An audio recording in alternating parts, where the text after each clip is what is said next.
ادب کا معنی آج سمجھانا، اور ساتھ یہ کہ دین اور ادب کا تعلق کیا ہے اس پر روشنی ڈالنا۔ یہ موضوع ہے کہ دین اور ادب اس لیے کہتے ہیں کہ جس کے پاس ادب نہیں اس کے پاس دین نہیں، یا دوسرے لفظوں میں یوں سمجھ لیں کہ جو بے ادب ہے وہ بے دین ہے، دین ادب سے خالی ہو گیا۔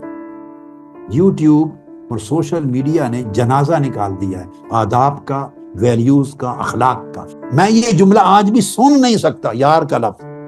اس کے اندر فرینکنس ہے، اتنی بےہودگی ہے، یعنی کہ جب حیا نکل گیا ادب سے، لفظوں سے، کلام سے، گفتگو سے، ادب کہاں رہنا۔ میں نے دنیا میں کسی بڑے سے بڑے ایمپرر اور بادشاہ کے دربار میں اس کے درباریوں کو، وزیروں کو، لوگوں کو اتنا ادب اور تعظیم اس بادشاہ کی کرتے نہیں دیکھا جتنا ادب اور تعظیم صحابہ کرام حضور کے غلام مصطفیٰ کا کرتے۔ آقا علیہ السلام جب وضو کرتے تو وضو کے ایک ایک قطرے کو لینے کے لیے صحابہ ٹوٹتے تھے، جن کو قطرہ ایک مل جاتا اپنے چہروں پہ مل لیتا، اور جن کو قطرہ آقا علیہ السلام کے استعمال شدہ پانی کا نہ ملتا وہ دوسرے صحابی کے ہاتھ سے ہاتھ رگڑ کر پھر اپنے چہرے پر مل۔